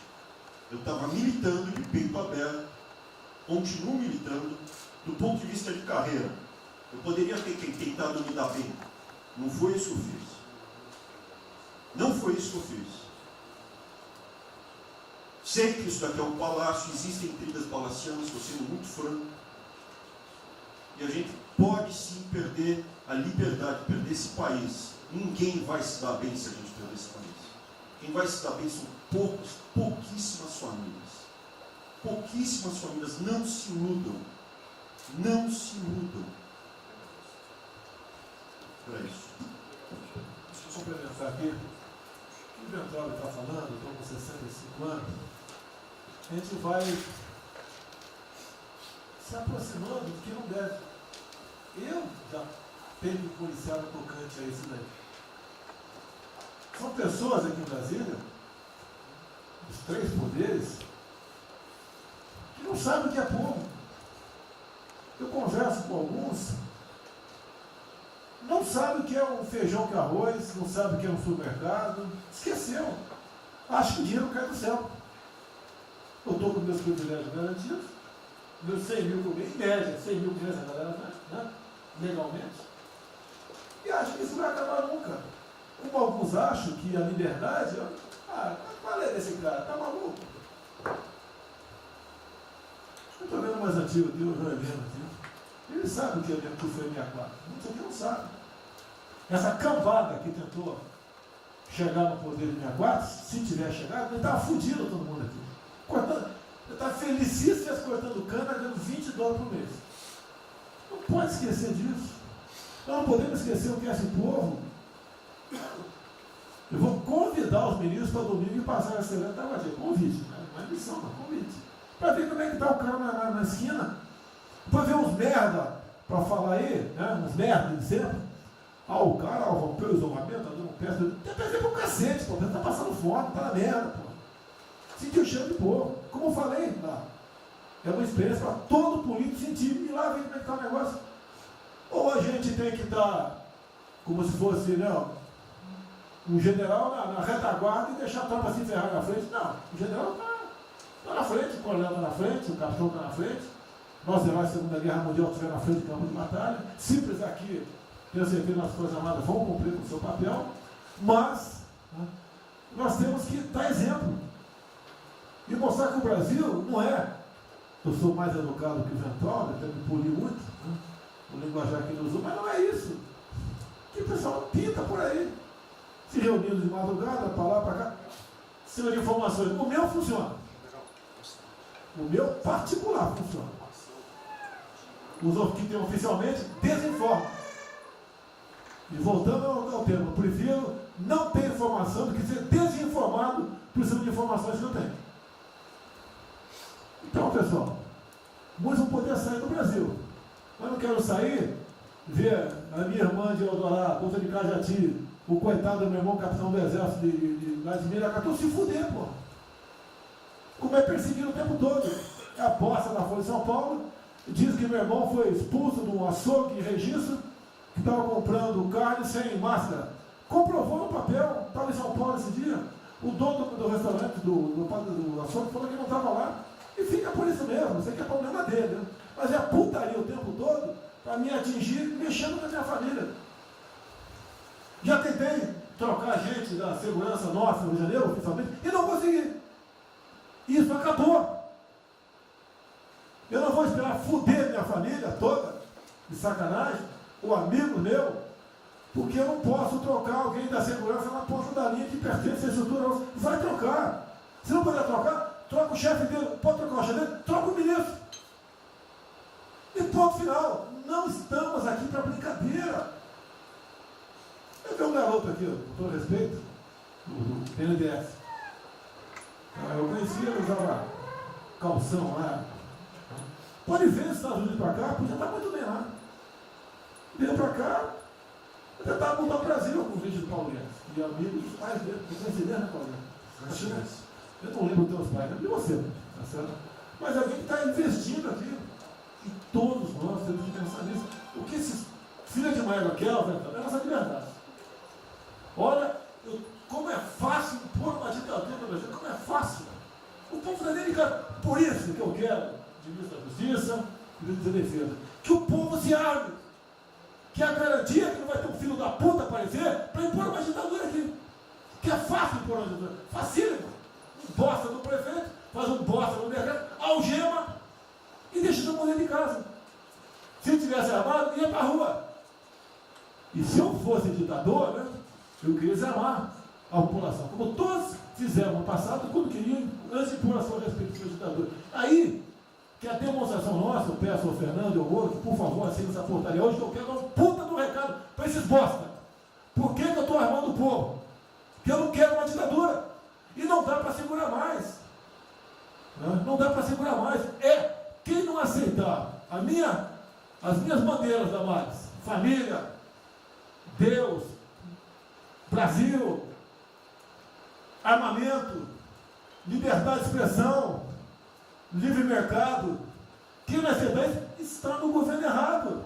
Espere para 22, né, o seu Álvaro Dias, espere o Alckmin, espere o Haddad, ou talvez o Lula, né? E vai ser feliz com eles, pô. No meu governo está errado. É escancarar a questão do armamento aqui. Eu quero todo mundo armado. Que o povo armado jamais será escravizado. E que cada um faça, exerça o seu papel, se exponha. Aqui eu já falei. Pede o ministério quem for elogiado, pela Folha e pelo Globo. Pelo antagonista. Tá? Então tem certos blogs que só tem notícia boa de ministro. Não sei como. O presidente é uma porrada, o ministro é elogiado. A gente vê por aí, o governo o Ministério do Bem, apesar do presidente. É pra puta que eu pariu, porra. Eu disse, cadê o time, porra? Trocamos sim, não espero trocar mais ninguém, espero. Mas nós temos que, na linha do Van Traub, de forma mais educada um pouquinho, se preocupar com isso. Que os caras querem é a nossa hemorroida, é a nossa liberdade. Isso é uma verdade. O que esses caras fizeram com o vírus, esse bosta desse governador de São Paulo, esse estrume do Rio de Janeiro, entre outros, é exatamente isso. Aproveitaram o vírus, está um bosta do prefeito lá de Manaus agora, abrindo cobras coletivas. Um bosta, que quem não conhece a história dele, procure conhecer, que eu conheci dentro da Câmara aqui do meu lado. E nós sabemos que a ideologia dele e o que ele prega. E que ele sempre foi. O que está aproveitando agora, um clima desse, para levar o terror no Brasil. Então, pessoal, por favor, se preocupe, que é mais importante que a vida de cada um de vocês, que é a sua liberdade. Se não me preso, não vale porra nenhuma. Bom, presidente, esses valores, esses princípios, e o alerta do Ventral é válido também, como sua evocação, é que realmente nós estamos todos aqui por esses valores. Estamos aqui por esses valores. Nós não podemos esquecer disso. Nós podemos conversar com todo mundo aqui, porque é o establishment, porque nós precisamos dele para provar coisas, mas nós sabemos que nós somos diferentes. Nós temos noção que nós somos diferentes deles. E quando eles cruzam a linha, a gente solta a mão e sai andando sozinho. Enquanto eles estiverem no trilho conosco, no caminho, fazendo as reformas que nós prometemos, nós estamos juntos. Mas que o cara soltou a mão, passou para o lado de lá, deixa o cara sozinho, a gente continua sozinho, vai procurar outra conversa, em outro lugar. Então, eu acho que manter essa ideia que nos trouxe aqui, e eu tenho dito isso em todo lugar, e lá fora, eu converso, semana passada eu conversei com os ministros da Fazenda de G20, conversei com os ministros também de Economia dos BRICS, E a mensagem que eu levo é sempre a mesma: o Brasil vai surpreender o mundo. Vocês duvidaram da nossa democracia, duvidaram do nosso presidente é democrático e vai fazer as mudanças. E aprovamos a reforma da Previdência no ano passado, enquanto os franceses fizeram passeatas com outra reforma da Previdência. Agora, não é uma coisa, por exemplo, nós vamos continuar aprofundando as reformas, nós vamos seguir.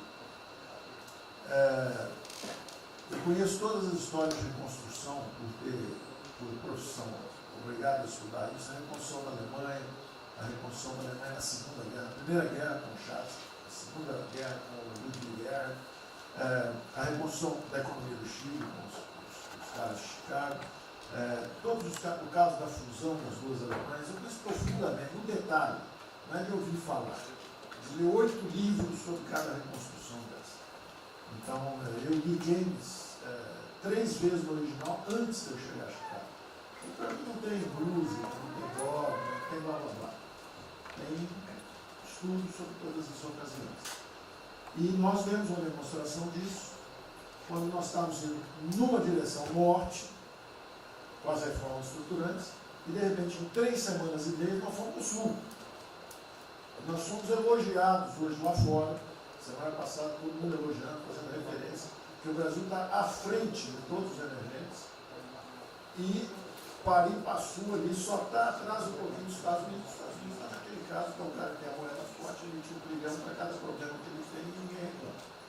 Fizemos vários programas antes dos alemães, vários programas antes dos ingleses, vários programas, de todo tipo. Então, se não existe algo aqui, é dogma. Existe capacidade de trabalho com um grupo extraordinário que eu tenho. Então, nós atacamos em todas as direções. Primeiro, o campus foi lá e reduziu os compulsórios em 200 milhões. Logo depois, nós não tínhamos espaço constitucional, fizemos antecipações de benefícios e diferimento de impostos, porque não tinha espaço constitucional. Logo depois, tivemos espaço pelo Supremo e pelo Congresso.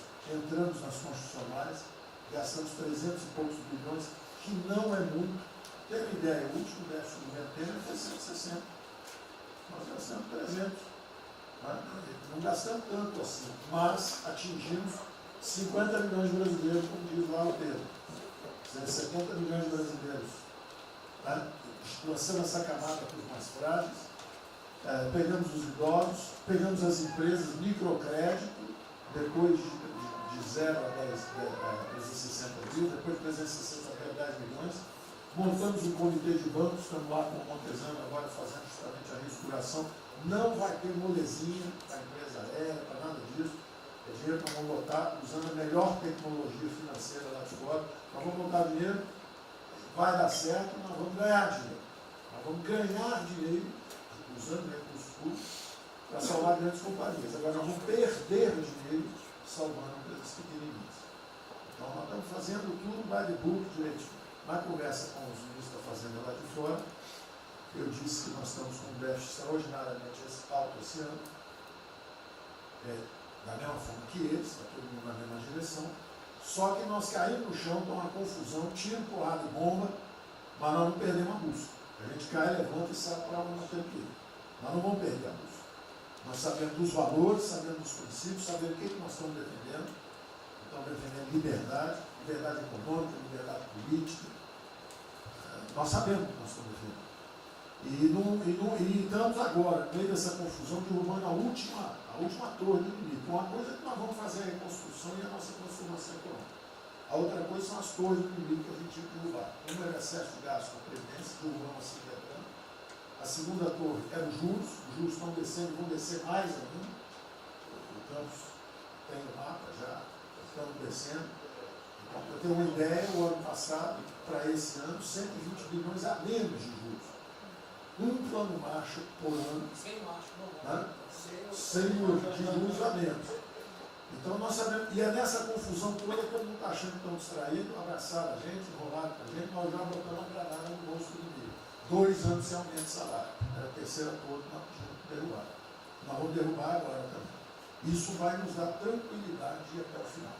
Não tem jeito de fazer um impeachment se a gente tiver com as contas arrumadas, tudo indica. Não tem jeito. E o presidente está no ponto futuro. Porque o presidente falou o seguinte, tudo bem, tem a primeira onda que é a da saúde, mas tem a segunda que é da economia. E uma vem agarrada com a outra.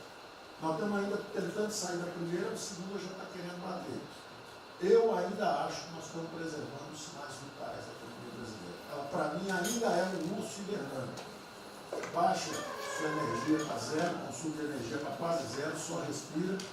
Mas quando você sai da luta, você sai para comer o primeiro bicho que passar, você tem força. Nós não podemos deixar isso graças à super safra da nossa Tereza, à logística do Tarcísio, a comida está chegando, as exportações estão subindo, a China é aquele cara que você sabe que você tem que aguentar, porque para vocês terem uma ideia, para cada $1 que o Brasil exporta, os Estados Unidos exporta 3 para a China. Você sabe que ele é diferente de você sabe que geopoliticamente você está do lado de cá. Agora você sabe o seguinte, não deixa jogar fora aquilo ali não, porque aquilo ali é comida nossa, né? Estamos exportando para aqueles caras. Não vamos vender para eles, é um político nosso. Mas vamos vender a nossa soja para eles. Isso a gente pode vender à vontade. Eles vão comer. Eles vão comer. A Índia também vai precisar comer. Vai ser o trading da água. Eles vão dizer que é a melhor trading da água. Um dia alguém comentou comigo, acho que foi o Ramos, não foi, Ramos? Foi. É o trading da água. Quer dizer, os caras precisam de alimento, não tem água, nós temos muito mais água que eles têm. Então eles vão ter que abrir mão da agricultura para fazer outras coisas e nós vamos poder exportar para eles também. Então nós temos um mapa de voo bom, nós temos uma equipe jovem, preparada, todo mundo trabalhando junto, e nós não vamos perder o rumo, nós não podemos perder o rumo. Então vai ter muita conversa, vamos para cá, vamos para lá, vamos fazer isso, vamos fazer aquilo, não vamos perder o rumo não. Pode dar vestimento, bota perucadora, passa batom vermelho, faz uma opção de coisa que for necessária politicamente, mas não vão perder o rumo econômico, não, nós sabemos onde nós estamos. Então, eu estou só dando uma mensagem de tranquilidade para todo mundo aqui, que é o seguinte, nós não estamos fazendo nada exótico, dogmático, nada disso. Nós estamos indo numa direção, fizemos o que o mundo inteiro fez, em 3 semanas e meia, nós fizemos o que o mundo inteiro fez, só que nós não vamos perder o rumo, não. Nós sabemos para onde nós vamos voltar já já. Tá certo? E se o mundo for diferente, nós vamos ter capacidade de adaptação. Por exemplo, eu já tenho conversado com o ministro da Defesa, já conversamos algumas vezes, quantos 200 mil, 300 mil, quantos jovens aprendizes nós podemos absorver nos quartéis brasileiros? 1 milhão? 1 milhão a R$200, que é o Bolsa Família, R$300, o cara de manhã faz calistenia, aprende civil, organização social, como é que é o OSPB, organização social e política, né? Faz ginástica, canta o hino, bate continente de tarde, aprende a ser um cidadão, aprende o cidadão, disciplina, usar o tempo construtivamente, voluntário para fazer estrada, para fazer isso e aquilo. Sabe quanto custa isso? R$200 por mês, 1 milhão de cada, 200 milhões, joga 10 meses, 2 bi, isso é nada. Então nós vamos pegar na reconstrução, nós vamos pegar 1 bilhão, 2 bilhões e contrata 1 milhão de jovens aqui. A Alemanha fez isso na reconstrução. Aí você também quer fazer estrada, precisa de 3, 4 bilhões a mais, tem um orçamento de 8, toma aqui seus 4 bilhões. Isso não faz falta. Não faz falta. Não é isso o problema. A mesma coisa o nosso programa do jogo, lá nos recursos integrados, não tem problema nenhum, são bilionários, são milionários, executivos do mundo inteiro. O cara vem, fazem convenções, olha, o turismo saiu de 5 milhões de Singapura para 30 milhões por ano. O Brasil recebe 6. Uma pequena cidade recebe 30 milhões de turistas. O sonho do presidente de transformar o Rio de Janeiro em Cancún, maior dos reis em Cancún, aquilo ali pode virar Cancún rápido. Entendeu? A mesma coisa Espanha. Espanha recebe 30, 40 milhões de turistas. Isso é uma cidade da Ásia. Macau recebe 26 milhões hoje na China. Só por causa desse negócio. É um centro de negócio. É só maior de idade. O cara entra, deixa a grana lá, que ele ganhou anteontem, ele deixa aquilo lá, bebe, sai feliz da vida. Ele ali não atrapalha ninguém. Ele não atrapalha ninguém. Deixa cada um se fuder. Deixa o presidente fala de liberdade. Deixa cada um se fuder do jeito que quiser. Principalmente se o cara é maior, vacinado e bilionário. Deixa o cara se fuder. Lá não entra nenhum brasileirinho. Não entra nenhum brasileirinho desprotegido. Se a CGU tiver controle grave é a saída do dinheiro. Isso, então vamos lá. Se não tiver como lavar dinheiro sujo. Então, só para terminar as observações também finais ali, o Campos falou duas coisas também interessantes. Então, o Campos falou duas coisas interessantes ali. Uma é o seguinte, o estrangeiro para vir para fazer investimentos, eu recebi um embaixador, já reportei isso para o presidente, eu recebi um embaixador dos Estados Unidos e ele veio conversar conosco. E a mensagem maior dele era uma só. Assim, olha, nós queremos um bom ambiente de negócio. Nós vamos colocar centenas de bilhões de dólares. O mundo inteiro quer investir no Brasil. Agora nós precisamos de um bom ambiente de negócio. Simplificação de impostos, segurança jurídica, coisa desse tipo. Né? Então, o secretário do Comércio americano, que é o Wilbur Ross, o cara me disse o seguinte, eu só tenho um conselho para vocês. Vamos aderir ao GPI, que é o General Purchasing Agreement, que é o seguinte, é um acordo, nós com a entrada na OECD, nós assinamos esse acordo, e esse acordo diz o seguinte, não pode haver nenhuma compra governamental sem transparência. Acabou. Então não basta a gente fazer isso, quer dizer, não vai fazer concorrência para concessão, privatização, então nós já estamos na pista certa, já estamos indo na direção certa. Só uma informação sobre isso aí, eu fiz uma reunião com o pessoal da CDE essa semana, agora foi semana passada, falando do nosso interesse, eles falaram que já nos consideram da CDE. Sim. Tá? Então, os ministérios, estou falando isso porque vários ministérios têm uma pauta a cumprir. Vamos continuar nisso porque vamos dizer, a impressão foi excepcional. Isso. Só um dado aqui do OCDE, rapidamente do OCDE, então, só apoio. Não, o embaixador disse isso. O embaixador disse, nós não podemos perder a oportunidade do presidente está tão próximo aqui. Os nossos dois presidentes estão próximos. Nós não podemos perder essa oportunidade. O presidente da OCDE disse que realmente os Estados Unidos, que era, vamos dizer assim, tinha uma certa objeção, agora já está favorável. Ministro, é só um dado, a OCDE, 90% dos países que hoje integram a OCDE já contam com os resorts integrados. Os outros 10% são muçulmanos. 88% tem um ensino domiciliar, então a gente vai entrar com a MD hoje lá, tá? Vamos escolher. Pronto, obrigada.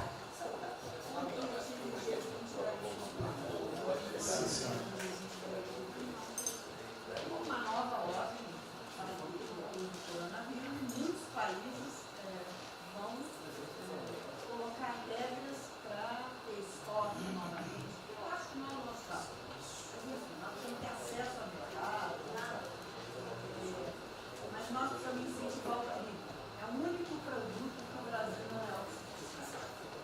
O resto, se amanhã quiser fechar, temos 2 milhões. Nós temos 2 milhões, certamente. Mas nós temos 2 milhões de hectares na linha Mato-Piba, prontos, inclusive com a Embrapa, com variedades super produtivas para poder investir lá. Precisa de dinheiro. Uma última coisa. O dinheiro que volta, financiamento. Nós precisamos rebaixar os juros. A agricultura não aguenta 9% de juros, é muito alto. Sobre o Brasil não fala nada, não. O Banco do Brasil não está tudo em cobra. O Banco do Brasil não está tudo em cobra, porque não é privado nem público. Então, se for apertar o Rubem, coitado, ele é super liberal. Mas se apertar ele e falar, bota o juro baixo, eu não posso, senão a turma, os privados, meus minoritários, me apertam. Aí você fala assim, bota o juro alto, eu não posso, porque senão o governo me aperta. O Banco do Brasil é um caso pronto de privatização. É um caso pronto, e a gente não está dando espaço. Só já notou que o BNDES e a Caixa, que são nossos públicos, a gente faz o que a gente quer. Mas o Brasil não consegue fazer nada, e tem um liberal lá. Então tem que vender essa porra logo. Apesar de todo o aumento de risco que passou a haver no sistema bancário, o Banco do Brasil está expandindo bastante seus empréstimos e a agricultura, a ministra Tereza Cristina testemunha aqui de que o apoio está sendo muito grande e nós estamos numa situação confortável, ministro, porque, primeiro porque em termos de liquidez, o público vê o Banco do Brasil como um porto seguro. Então, nós não estamos tendo problemas que outros bancos estão tendo, de preocupação com a liquidez do banco, com a rigidez do banco. E na nossa formação de resultado, as pessoas físicas não têm um papel preponderante dentro do Banco do Brasil. E nós temos a felicidade, nesse momento, de contar com folhas de pagamento de empresas públicas, das Forças Armadas, né, que, em termos relativos, estão numa situação mais segura do cidadão comum, que não participa de empresas públicas. Mas só confesse o seu sonho. Confesse o sonho. Confesse o seu sonho. Em relação à privatização... Só em 23 eu confesso, agora Em relação à privatização, eu acho que fica claro que com o BNDES cuidando do desenvolvimento, com a Caixa cuidando da área social, o Banco do Brasil estaria pronto para um programa de privatização. Né? Mas isso a gente pode fazer. Só se discute, só se fala isso em 23. A gente pode fazer um dia um seminário aí, que possa escrever aí. Porque o Banco do Brasil, no passado, teve muitos privilégios pelo fato de ser público. Né? As folhas de pagamento vinham naturalmente do Banco do Brasil para a Caixa. A administração dos depósitos judiciais eram sempre do Banco do Brasil e da Caixa. Hoje isso tudo é processo de concorrência. Nós temos que pagar muito caro por esses antigos privilégios que não são mais privilégios. E fica só o lado ruim de ser estatal, pesando no Banco do Brasil. Porque a gente não tem a mesma facilidade de contratação, a gente não tem a mesma facilidade de demissão de maus funcionários, e vai por diante. Quer dizer, tudo tem que se submeter ao governo, ao Tribunal de Contas cavando tudo. Né? O Tribunal de Contas, hoje em dia, é uma usina de terror. Se a gente faz alguma coisa, está arriscado ir para a cadeia. Se não faz, é processado por inação. Você não tomou as providências que tinha que ter tomado. Virou um terror isso. Se ficar o bicho quebra, se correr o bicho come. Agora, eu queria fazer uma observação rápida sobre a área de medicina. Eu acompanho os números diariamente.